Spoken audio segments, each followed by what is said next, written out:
Charges plus Q 2 बार और minus Q 2 बार are placed respectively at the four corners. Square के चारों कोने पर जो है वो चारों चार्जेस जो है वो रखे हुए हैं।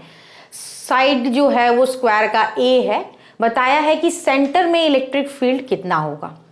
तो हमें सबसे पहले ये जो चार्ज का जो सेंटर से जो डिस्टेंस है वो पहले निकाल लेना पड़ेगा।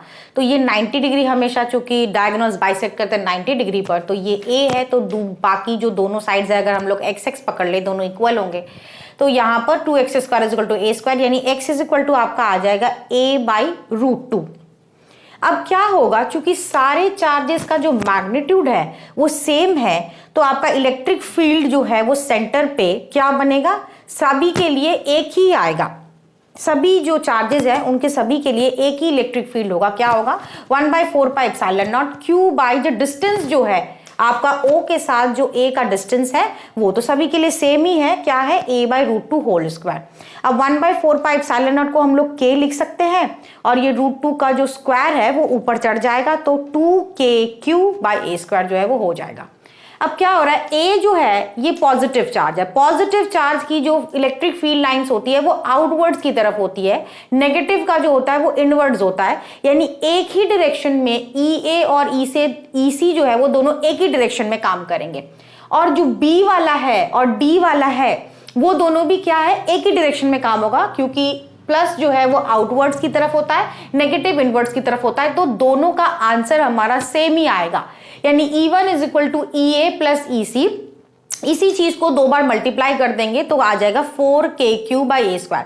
सिमिलरली आपका ये जो E2 है, जो समेशन ऑफ EB और ED, ये भी वही सेम ही आएगा। तो हमारा रिजल्टेंट एक यहां पर जो है एक रिजल्टेंट इलेक्ट्रिक फील्ड आएगा, जिसे कि हम कैसे रिप्रेजेंट करते हैं, जो पैरेललोग्राम लॉ ऑफ एडिशन है उसको अगर याद करें तो √E1² plus E2² plus 2E1E2 cos theta ये होता है।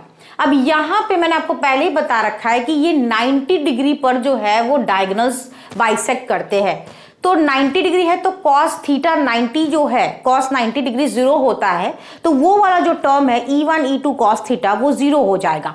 और E1 और E2 का जो वैल्यू है वो दोनों तो सेम ही है, तो आपका रिजल्टेंट आएगा 2 बार अगर आप लिखते हैं E1² प्लस E1² तो 2E1² का रूट ओवर √2 आ जाएगा, और E1 जो है स्क्वायर था तो बाहर निकल जाएगा स्क्वायर से, यानी √2 और E1 का जो वैल्यू है 4kq/a², ये जो है वो आप डाल सकते हैं। यानी electric field centre of the square पर ये होगा √2 × 4kq/a²।